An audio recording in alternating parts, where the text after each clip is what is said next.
Hey everyone, this is Steve from GamersNexus.net, and today we are looking at Orcs Must Die 2's newest expansion pack, Family Ties. This booster adds no new traps, but it does introduce some new levels and a few cool weapon options that can be applied toward your orc killing arsenal. First, let's go over some of the new items. In the traditional robot entertainment humor, they've added a new stone staff, which is a powerful stick-resembling object that has the ability to quote-unquote stone orcs.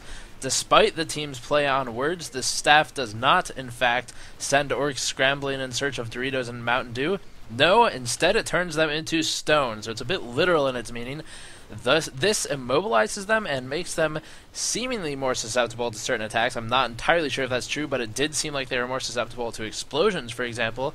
And the primary attack of the staff does not take mana and is ranged, and it is an area of effect attack, but it is very low power and suboptimal for most situations that I find myself in. So do keep that in mind.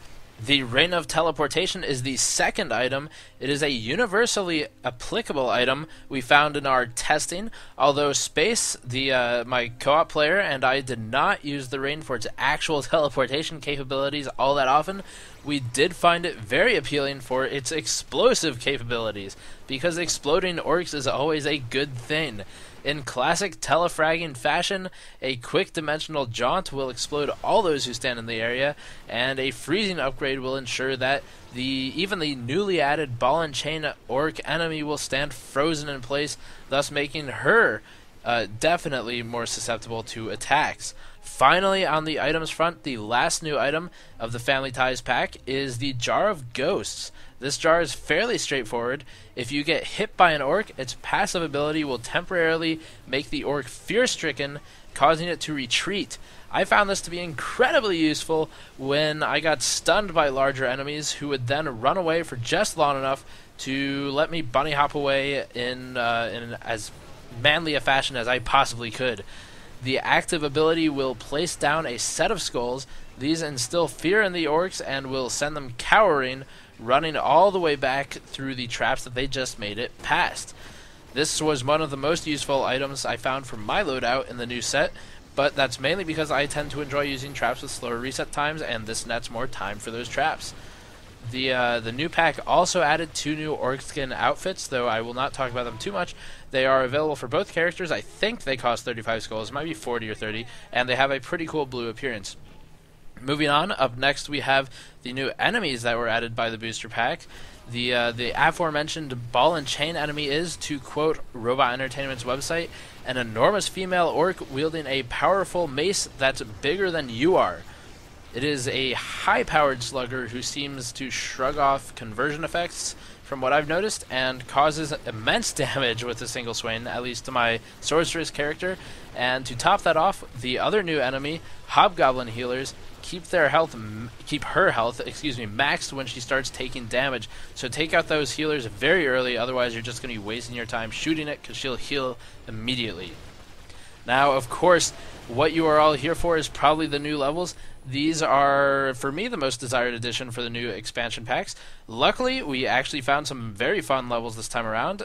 I found the Fire and Water expansion levels to be a bit more bland than I would have liked, but the Family Ties pack did have more variety and had some incredibly fun choke points for trap experimentation. The first of the levels, called Rush Hour, which seems to be using the same naming scheme as the previous pack, had the best choke point and made for very fun and explosive gameplay, so I definitely recommend that level. After Rush Hour, we did have another level called Breakneck Triad, which is the second level of the new pack. It is also available in Endless Mode for those who love to play with the new trap combinations endlessly. We found this map to enable intense gameplay that was incredibly challenging. It was very tiring because it sent endless waves of the high-powered ball and chain orc, and I don't even know how we survived, to be honest. I think we got maybe 3 skulls on that level, and that was our best run so far. It has 3 angles of attack and no central funnel through which the enemies can feed, so it's definitely a challenge, and if you like hard maps, this is easily one of the hardest I've played yet. And the final new map is called Triple Threat, which is primarily based around a central hold point in a convenient hallway. This means you can easily exploit it by placing your death box throughout a contained space, but it makes for very fun play, and it has some cool stuff you can do with ceilings and steam traps if that's your kind of thing. There was also a Stairs of Doom map, which I will briefly mention. It is a new Endless Mode map. Though it's fairly simple, it's really just two sets of stairs going up a hallway with some acid in between. There's really not much more to it than that. Now, is it worth buying is the big question here, and you can read my full thoughts on the expansion in the short article overview, which is linked in the description below, so click on more info for that. But to sum things up pretty quickly, I'd say it is probably worth it. The thing is, you're paying $5, which is a pretty good amount of money, really, for the content you're getting, for a few new levels and some new weapons. It's about an hour of new content in story mode, and then however much time you can manage to extract from endless mode. If you don't find endless mode any fun, it'd be hard to justify the $5, I'd say. The new weapons can be incredibly useful, albeit they are certainly not required to enjoy the game. You can get away with most of what you already have. They tend to do the same thing, except these are a bit more embellished. It is ultimately your decision, of course. If you like endless mode and are the type of player who can't get enough item combinations, give it a go. If you could care less about 3 new items and an hour of story mode and really don't care for endless mode, well, it might be best to pass until the next sale. And with that is all for now, guys, so I will see you all next time. Peace.